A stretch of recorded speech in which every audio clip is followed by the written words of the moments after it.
Welcome to Matters Financial and Geopolitical from the Frontier. Trust the weekend was terrific.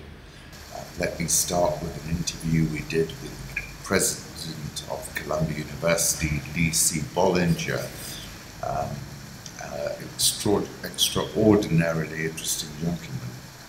He's the head of Columbia Law School, amongst many other things. He's writer of the Free State, on the board of the Washington Post, a holding company, Graham Holdings, and also served at the Federal Reserve Bank of New York.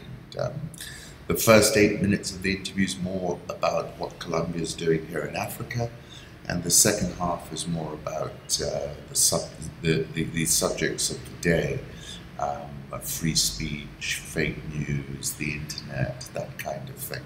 Macro thoughts: massive drop-off in Chinese exports in December. That's from David Inglis. Are we finally seeing payback for all the front-loading activity last year, he asks. At the end of the year, on the 31st of December, I wrote, the trajectory of the tariff war is another pivotal curve to keep an eye on in 2019. I said high-frequency satellite-level data confirms a sharp slowdown in the Chinese economy, which is yet to be seen official data points.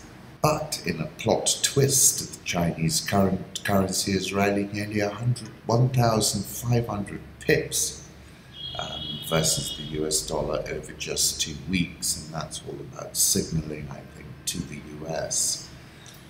Middle of last year, I wrote a piece called Tariff Wars, Who Blinks First?